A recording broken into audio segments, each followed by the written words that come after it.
నమస్కారం దూరదర్శన్ వార్తలకి స్వాగతం వివరాలకు వెళ్లే ముందు ముఖ్యాంశాలు సామాజిక సాధికారతకు బాధ్యతాయుతమైన కృత్రిమ మేధస్సు అంశంపై సదస్సు ప్రారంభించిన ప్రధాని కృత్రిమ మేధస్సుకు భారతదేశం ప్రపంచ కేంద్రంగా మారుతుందన్న ప్రధానమంత్రి Narendra Modi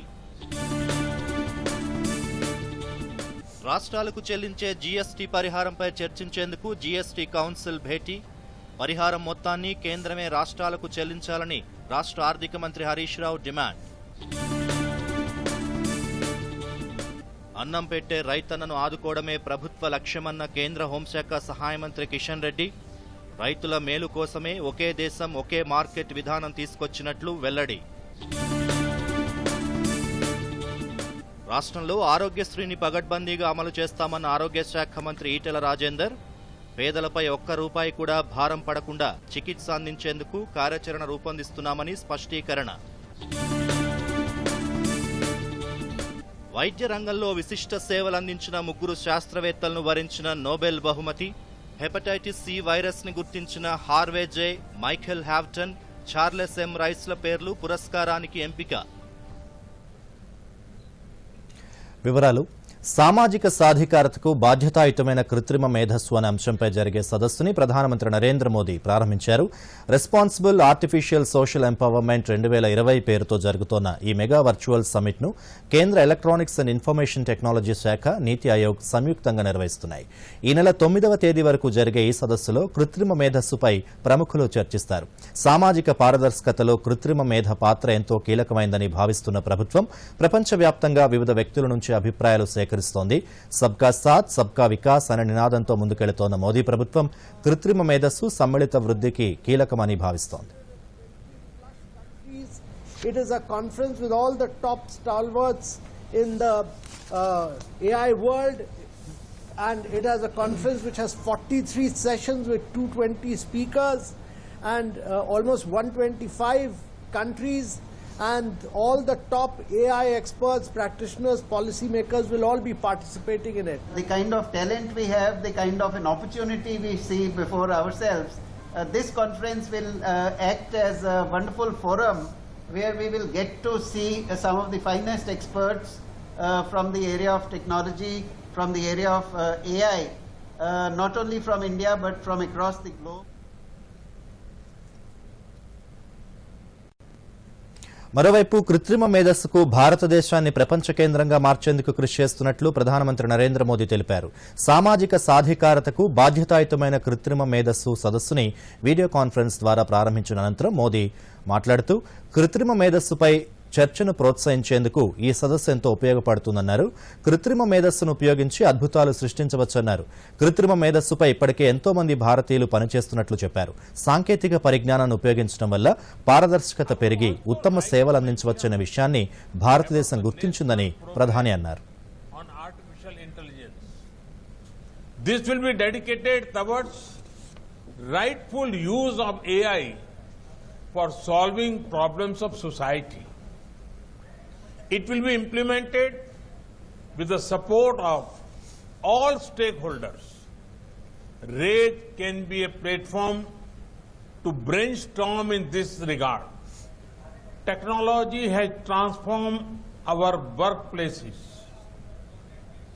It has improved connectivity.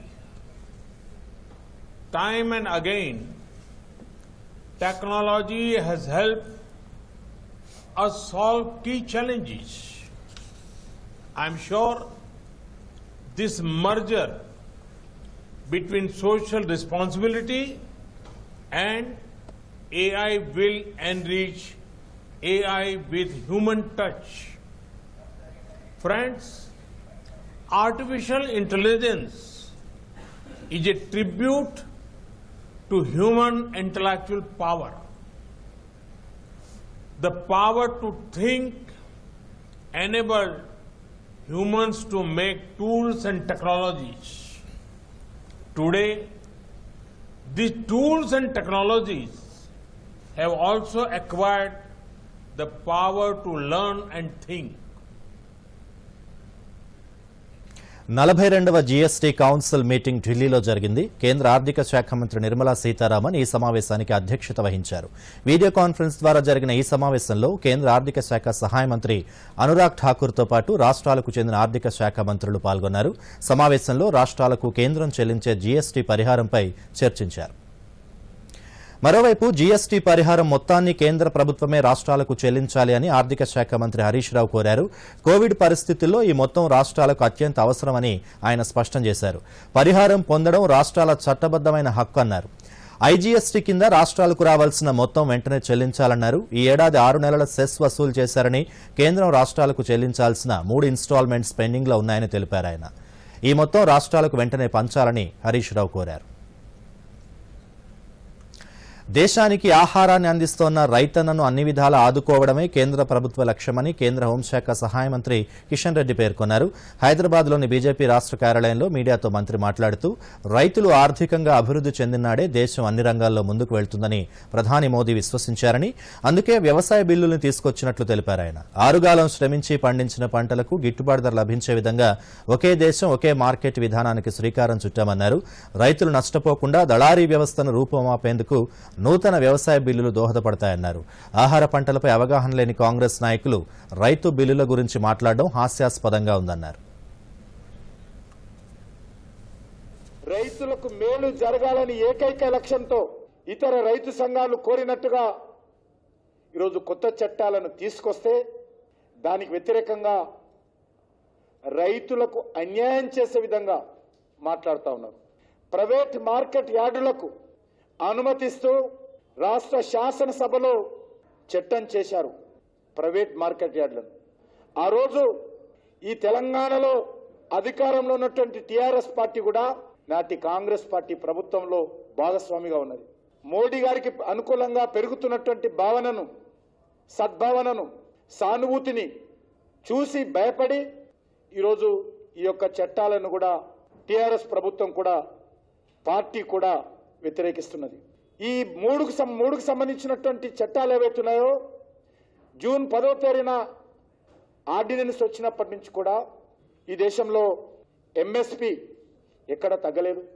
MSP కొనసాగించాము, ఎంఎస్పి పెంచాము. మరి అప్పుడు మాట్లాడలేదు ఈ పార్టీలు. ఆర్డినెన్స్ తెచ్చినప్పుడు ఎవరు మాట్లాడాలి. ఆర్డినెన్స్ వచ్చిన తర్వాత ఈరోజు ఎంఎస్పి పోతుందను, మార్కెట్ కమిటీలు రద్దయితాయని తప్పుడు ప్రచారం చేస్తా ఉన్నారు. ఎంఎస్పి ఎక్కడ పోదు. ఎంఎస్పిని మరింత సమర్థవంతంగా భారత ప్రభుత్వము ఈ దేశంలో అమలు చేస్తుంది, చిత్తశుద్ధితో అమలు చేస్తుంది. రైతులకు మార్కెట్లో తక్కువ ధర ఉన్నట్లయితే కేంద్ర ప్రభుత్వమే ఎంఎస్పి ఇచ్చి కొనుగోలు చేస్తుంది. అనేక విషయాలలో కేంద్ర ప్రభుత్వము ఒక విప్లవాత్మకమైనటువంటి విధానంలో ఎంఎస్పిని తీసుకురావడం జరిగింది. 1868 రూపాయలు, 42% అంటే 43% పెరిగింది ధాన్యం మీద గిట్టుబాటు ధర. ఈరోజు టీఆర్ఎస్ పార్టీ కానీ, కాంగ్రెస్ పార్టీ కానీ, కమ్యూనిస్టు పార్టీలు కానీ చెప్పాలి.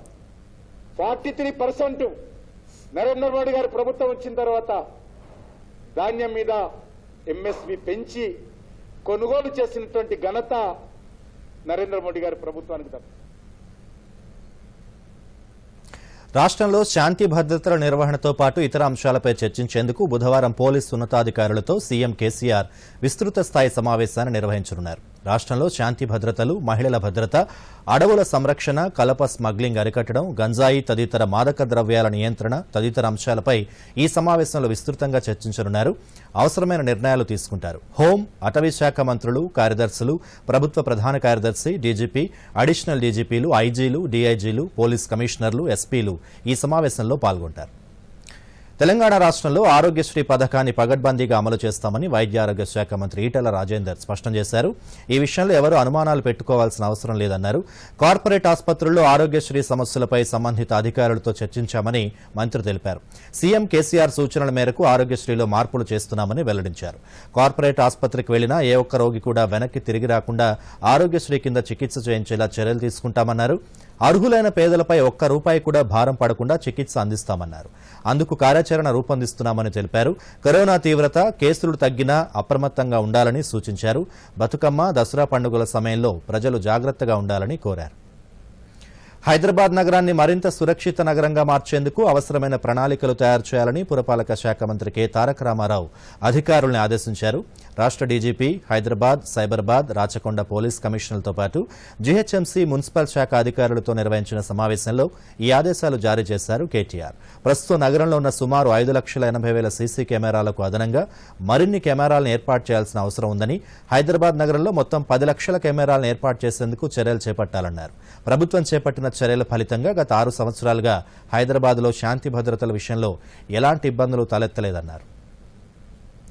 పట్టభద్రుల ఓటరు నమోదు కార్యక్రమాన్ని మరింత వేగవంతం చేయాలని మంత్రి తలసాని శ్రీనివాస్ యాదవ్ ప్రజాప్రతినిధుల్ని కోరారు. త్వరలో జరగనున్న హైదరాబాద్, రంగారెడ్డి, మహబూబ్ నగర్ జిల్లాల పట్టభద్రుల నియోజకవర్గ ఎన్నికల ఓటరు నమోదు కార్యక్రమంపై గ్రేటర్ హైదరాబాద్ పరిధిలోని మంత్రులు, ఎమ్మెల్సీలు, ఎమ్మెల్యేలు, కార్పొరేటర్లతో మంత్రి టెలికాన్ఫరెన్స్ నిర్వహించారు. అపార్ట్మెంట్లు, కాలనీలు, బస్తీల్లో నివసిస్తున్న గ్రాడ్యుయేట్స్ ని గుర్తించి ఓటరుగా నమోదు చేయించాలని మంత్రి సూచించారు.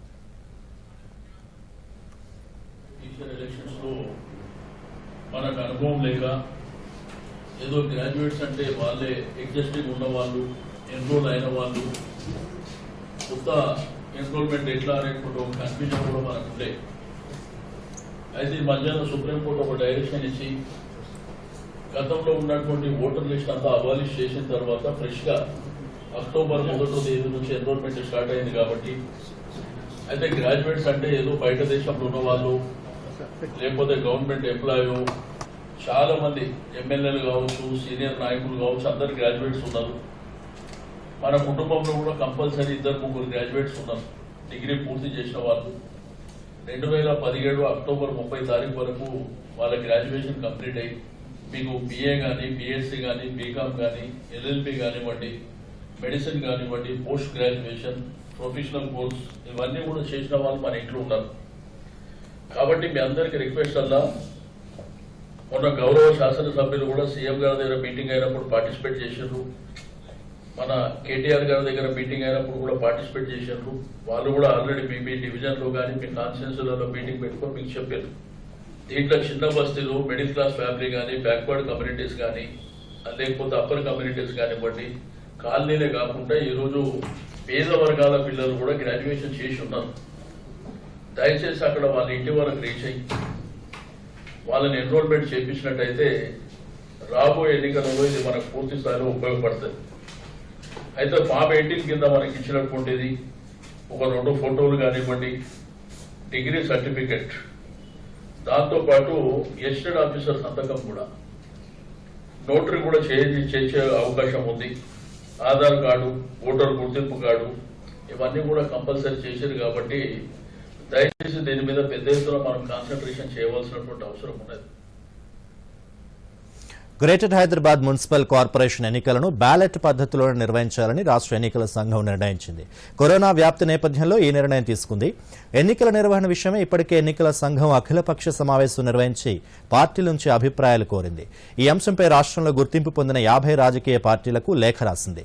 ఎన్నికల సంఘం రాసిన లేఖకు స్పందిస్తూ 26 పార్టీలు తమ అభిప్రాయాలు తెలిపాయి.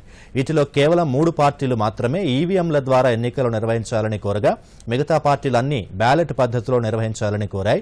మెజారిటీ పార్టీలు బ్యాలెట్ ద్వారానే ఎన్నికలు నిర్వహించాలని కోరడంతో రాష్ట్ర ఎన్నికల సంఘం ఈ మేరకు నిర్ణయం తీసుకుంది.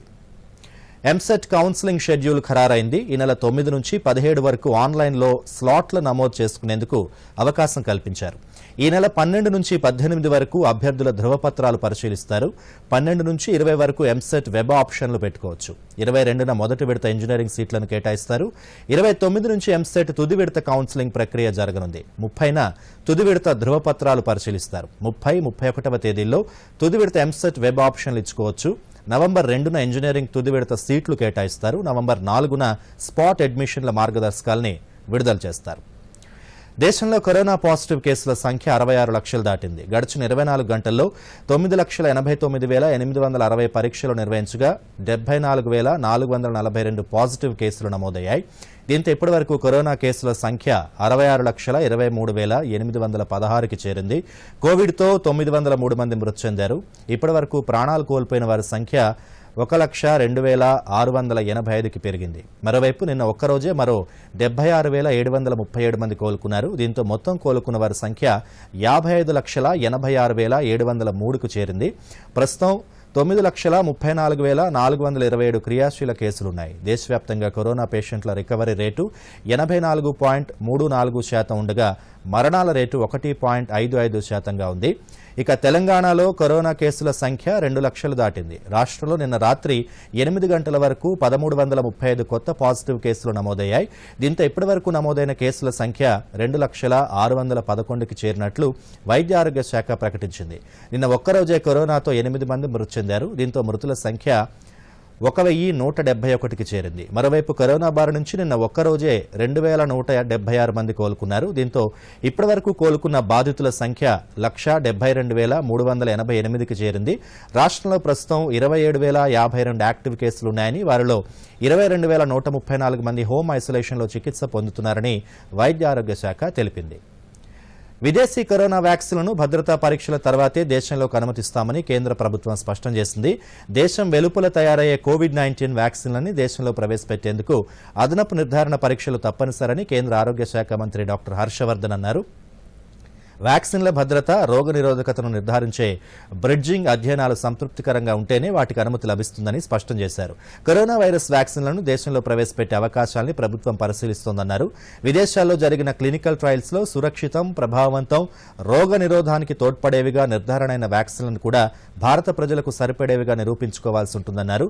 రష్యాకు చెందిన కోవిడ్ వ్యాక్సిన్ స్పుత్నిక్ వీకి సంబంధించి 3వ దశ ప్రయోగాల్ని భారత్లో చేపట్టే విషయమై ప్రభుత్వం ఇప్పటివరకు ఏ నిర్ణయం తీసుకోలేదని హర్షవర్ధన్ అన్నారు. The hard work and determination demonstrated by the countries have saved countless lives amid the ongoing response. This 5th special session of the WHO Executive Board has been called specifically to focus on the measures necessary to ensure the full and effective implementation of the terms of Resolution WHA 73.1 on COVID-19 response. At WHO, we are already providing thought leadership to the entire world in the sphere of public health, engaging in partnerships where joint action is needed, shaping the research agenda and stimulating the dissemination of valuable knowledge. We believe in the principles that the enjoyment of the highest attainable standard of health is one of the fundamental rights of every human being without distinction of race, religion, political belief, economic or social condition. We all understand that therapeutics, diagnostics and vaccines for the whole world is the only way out of this pandemic. Global collaboration is paramount. వైద్య రంగంలో విశిష్ట సేవలు అందించిన 3 శాస్త్రవేత్తలకు ఏడాది ప్రతిష్టాత్మక Nobel బహుమతి వరించింది. Hepatitis C virus గుర్తింపులో కీలక పాత్ర పోషించిన శాస్త్రవేత్తలు హార్వే జే ఆల్టర్, మైకేల్ హ్యాటన్, చార్లెస్ ఎం రైస్లకు ఈ పురస్కారాన్ని ప్రకటించారు. ప్రస్తుతం ప్రపంచవ్యాప్తంగా ఎంతో మందిని వేధిస్తోన్న ప్రధాన ఆరోగ్య సమస్యలో హెపటైటిస్ ఒకటి. దీనివల్ల ఎంతో మంది కాలేయ క్యాన్సర్ బారిన పడుతున్నారు. హెపటైటిస్ లో ఏ, బి వైరస్ రకాలుండగా ఇప్పటికీ చాలా కేసుల్లో సరైన కారణాలు తెలియట్లేదు. దీంతో హార్వే, మైకేల్, చార్లెస్ ఈ వైరస్లపై మరిన్ని పరిశోధనలు చేసి హెపటైటిస్ సి వైరస్ ని గుర్తించారు. దీనివల్ల హెపటైటిస్ కి మందు కనుగొనడం మరింత సులభతరం కావడమే గాక ఎంతో మంది ప్రాణాల్ని వైద్యులు రక్షించగలుగుతున్నారు. ఈ పరిశోధనలకు గాను వీరికి నోబెల్ ప్రకటించారు. ప్రజాప్రతినిధులపై కేసుల సత్వర విచారణకు తెలంగాణ హైకోర్టును ఆదర్శంగా తీసుకోవాలని సుప్రీంకోర్టు అమికస్ క్యూరియే విజయ్ హన్సారియా సుప్రీంకోర్టుకు సమర్పించిన నివేదికలో కోరారు. కేసుల విచారణ పురోగతి కోసం ప్రత్యేక వెబ్సైట్ ఏర్పాటుకి తెలంగాణ హైకోర్టు నిర్ణయించినట్లు ఆయన తెలిపారు. ప్రజాప్రతినిధులపై కేసుల సత్వర విచారణకు కార్యాచరణ రూపొందించాలన్న సుప్రీంకోర్టు ఆదేశాల మేరకు హైకోర్టులు సిద్దమవుతున్నాయి. ఈ విషయమై అమికస్ క్యూరియే విజయ్ హన్సారియా సుప్రీంకోర్టుకు నివేదిక సమర్పించారు. దీని ప్రకారం దేశవ్యాప్తంగా ప్రజాప్రతినిధులపై 4,859 కేసులు పెండింగ్లో ఉన్నాయి. పెండింగ్ కేసులో యూపీ అగ్రభాగాన నిలవగా రెండో స్థానంలో బీహార్ ఉంది. ఆంధ్రప్రదేశ్లో 132, తెలంగాణలో 143 కేసులు పెండింగ్లో ఉన్నాయి. తెలంగాణలో పెండింగ్లో ఉన్న కేసుల్లో హైదరాబాద్ ప్రత్యేక కోర్టులో 118, మరో 25 కేసులు సీబీఐ సహా ఇతర కోర్టులో ఉన్నట్లు సుప్రీంకు సమర్పించిన నివేదికలో తేలింది. చారిత్రాత్మకమైన భువనగిరి కోట మళ్లీ పర్యాటక కళ సంతరించుకుంది. లాక్డౌన్ కారణంగా సందర్శకులు లేని కోటకు ఇప్పుడు పర్యాటకుల తాకిడి మొదలైంది. ఆదివారాలు, సెలవు దినాల్లో హైదరాబాద్ ఇతర ప్రాంతాల నుంచి పర్యాటకులు కోటను చూసేందుకు వస్తున్నారు. రాక్ క్లైంబింగ్ నేర్చుకునేందుకు ఔత్సాహికులు భువనగిరి కోటకు క్యూ కడుతున్నారు. ఇక్కడ రాక్ క్లైంబింగ్ నేర్చుకున్న వారు మౌంట్ ఎవరెస్ట్ లాంటి ఎత్తైన శిఖరాల్ని అధిరోహించడం సులభంగా ఉంటుందని, అందుకే ట్రెక్కింగ్ నేర్చుకోవడానికి ఇతర రాష్ట్రాల నుంచి, దేశాల నుంచి ఇక్కడికి వస్తుంటారని చీఫ్ ఇన్స్పెక్టర్ పరమేశ్వర్ చెబుతున్నారు. 40 మంది ఎవరెస్ట్ ఎక్కారు. దాంతోపాటు ఎవరెస్ట్తో పాటు వేరే పెద్ద పెద్ద మౌంటైన్స్ వేరే దేశాల్లో కూడా మౌంటైన్స్ క్లైంబ్ చేయడం జరిగింది. మార్చి నుంచి యాక్చువల్లీ లాక్డౌన్ వల్ల ఇక్కడ స్కూల్ బంద్ ఉండే. ఇప్పుడు 21 నాడు ఈ స్కూల్ మళ్ళీ రీఓపెన్ అయింది. అప్పటి నుంచి ట్రైనీస్ రావడం స్టార్ట్ అయిపోయింది. సో ఇక్కడ రెగ్యులర్ కోర్సెస్ ర్యాప్లింగ్ కానీ వేరే ఫన్ యాక్టివిటీస్తో పాటు ప్రొఫెషనల్ రాక్ క్లైంబింగ్ ట్రైనింగ్ కూడా స్టార్ట్ అయిపోయింది. సో ఇప్పుడు కూడా మీరు చూడొచ్చు ఇక్కడ రెగ్యులర్ కోర్సెస్ నడుస్తూనే ఉన్నాయి. ఇంకా చాలా క్వైరీస్ వస్తున్నాయి రాక్ క్లైంబింగ్ ట్రైనింగ్ గురించి. So we're proceeding with that training. కోట సందర్శనకు, ట్రెక్కింగ్ కోసం వచ్చేవారు కోవిడ్ నిబంధనలు పాటించేలా చర్యలు తీసుకుంటున్నారు. లాక్డౌన్ వల్ల ఇంతకాలం ఇళ్లకే పరిమితమైన తాము ప్రభుత్వం అన్లాక్ ప్రకటించడంతో చారిత్రాత్మకమైన కోటను చూడ్డానికి కుటుంబ సమేతంగా వచ్చినట్లు పర్యాటకులు హర్షం వ్యక్తం చేస్తున్నారు. तो आज हमने पूरे फैमिली के साथ प्लान किया है भुवनगिरी फोर्ट आने का. तो हमने पूरे सैनिटाइजेशन किया है, जैसे कि मास्क, सैनिटाइजर लाया है, घर से खाना लाया है. सो सोशल डिस्टेंसिंग है, सिर्फ फैमिली मेम्बर्स है. And I think this is the new normal अभी जो आप देख रहे हो. तो I think it's good for everyone to just come out of their house and enjoy. और मार्च की वजह से यहाँ पे कोरोना की वजह से नहीं हुई ट्रेनिंग, तो अभी ये चालू हुआ. 11th 1 चालू हुआ है और मैं 7th क्लास में पढ़ती हूँ. यहाँ पे रॉक क्लाइंबिंग, बोल्डरिंग सब होता है. Bureau report, Doordarshan news. Corona బాధితుడి ప్రైమరీ కాంటాక్ట్, సెకండరీ కాంటాక్ట్ల పరీక్షలు పెంచితేనే వైరస్ ఉధృతిని సమర్థవంతంగా అడ్డుకోవచ్చని రాష్ట్ర వైద్య ఆరోగ్య శాఖ బృందం సూచించింది. ఆదిలాబాద్ జిల్లాలో కరోనా నిర్ధారణ పరీక్షల తీరును పరిశీలించడానికి బృందం ఆదిలాబాద్ జిల్లాలో పర్యటించింది. జిల్లా కేంద్రంలోని శాంతినగర్ ప్రాథమిక ఆరోగ్య కేంద్రాన్ని బృందం సభ్యులు తనిఖీ చేసి ఇప్పటివరకు ర్యాపిడ్ యాంటీజెన్ టెస్టింగ్ కిట్లు, ఆర్టీపీసీఆర్ ద్వారా చేసిన కరోనా నిర్ధారణ పరీక్షల వివరాల్ని అధికారులు సేకరించారు. కోవిడ్ నిర్ధారణ పరీక్షలు చేస్తున్న తీరు, ప్రైమరీ కాంటాక్ట్, సెకండరీ కాంటాక్ట్లను గుర్తిస్తున్న విధానం, బాధితులకు మందుల్ని అందిస్తున్న తీరుని పరిశీలించి వివరాలు తెలుసుకున్నారు.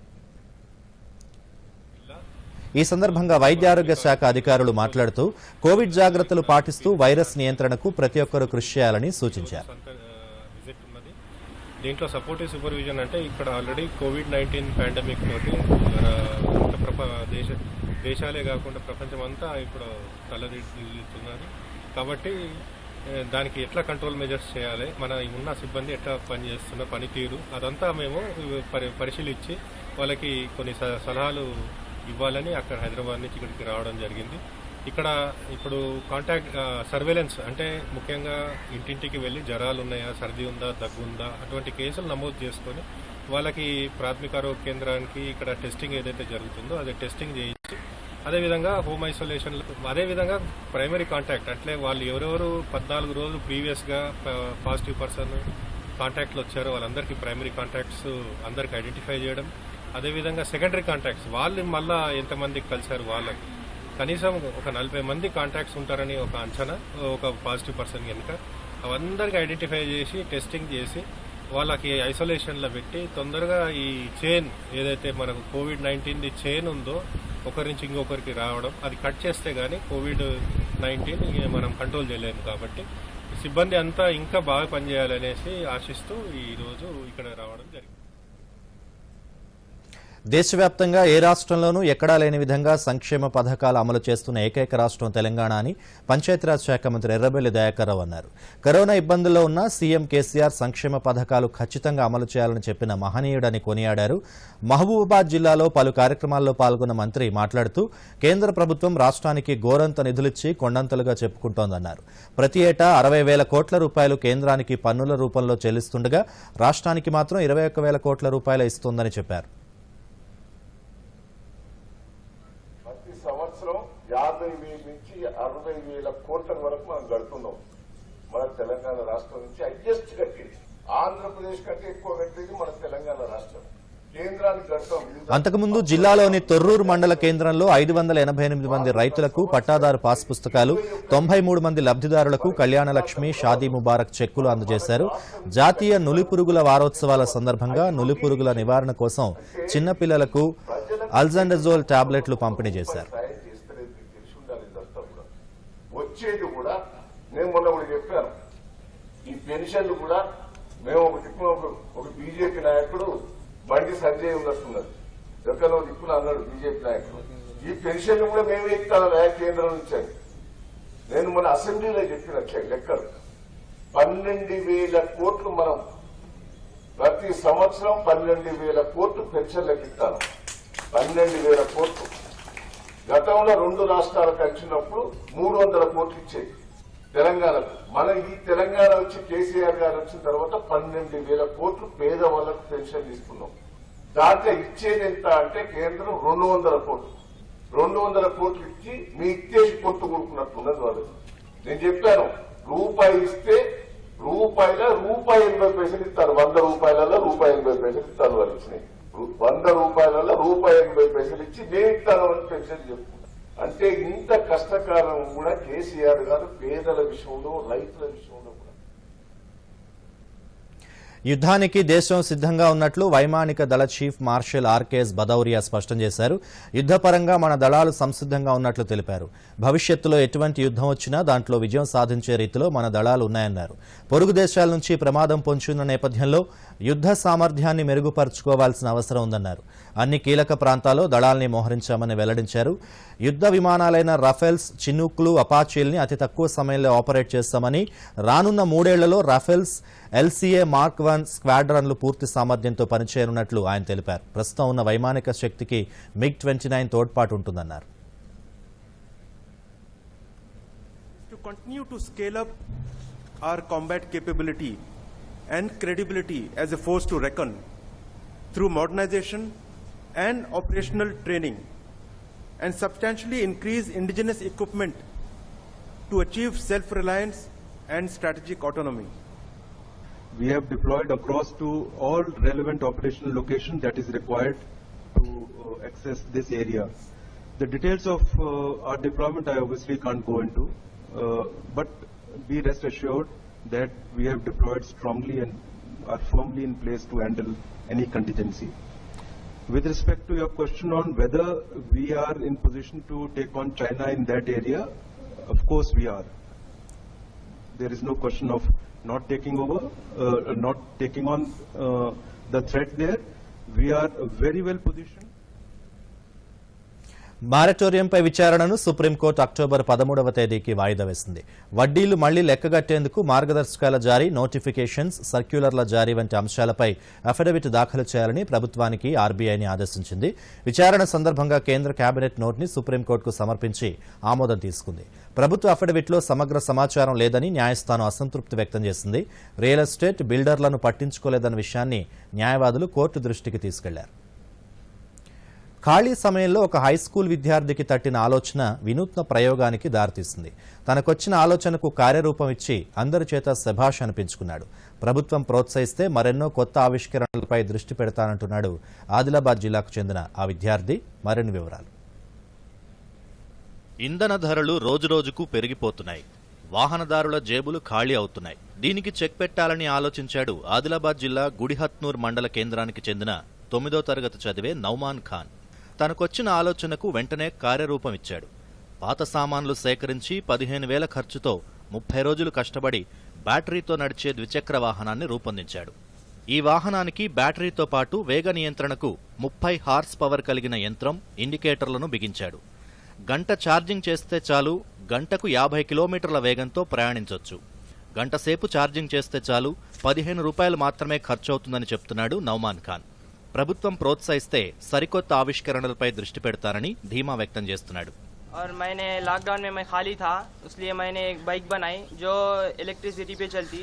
उसे पेट्रोल की ज़रूरत नहीं है, ना किसकी ज़रूरत नहीं है, उससे किसी को हार्म नहीं है, ना पोल्यूशन होता, ना नॉइस पोल्यूशन होता. और उसे बनाने के लिए मुझे 15,000 रुपीज़ लगे और वो 1 आवर में 30 किलोमीटर्स रन करती. इसमें हम मोटर लगाए और इसे बैटरियाँ 12 वाट के 2 बैटरियाँ लगाए और सब हॉर्न एंड इंडिकेटर्स, लाइट सब लगाए. और गवर्नमेंट अगर कुछ सपोर्ट करे तो मैं और इससे भी अच्छी बाइक बना के दिखाऊं. నౌమాన్ ఖాన్ లాంటి ప్రతిభ కలిగిన విద్యార్థుల్ని ప్రభుత్వం ప్రోత్సహించాలని స్థానికులు కోరుతున్నారు.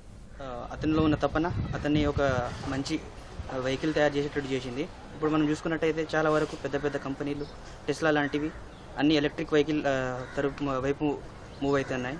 అలాంటప్పుడు ఎటువంటి అనుభవం లేకుండా అతి చిన్న వయసులో నుమాన్ మంచి పట్టుదలతో, కృషితో ఒక మంచి ఎలక్ట్రిక్ వెహికల్ని తయారు చేశాడు.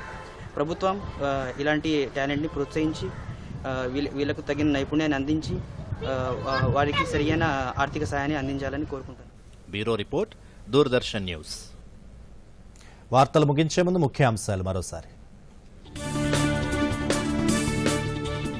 సామాజిక సాధికారతకు బాధ్యతాయుతమైన కృత్రిమ మేధస్సు అంశంపై సదస్సు ప్రారంభించిన ప్రధాని. కృత్రిమ మేధస్సుకు భారతదేశం ప్రపంచ కేంద్రంగా మారుతుందన్న ప్రధానమంత్రి నరేంద్ర మోదీ. రాష్ట్రాలకు చెల్లించే జీఎస్టీ పరిహారంపై చర్చించేందుకు జీఎస్టీ కౌన్సిల్ భేటీ. పరిహారం మొత్తాన్ని కేంద్రమే రాష్ట్రాలకు చెల్లించాలని రాష్ట్ర ఆర్థిక మంత్రి హరీష్ రావు డిమాండ్.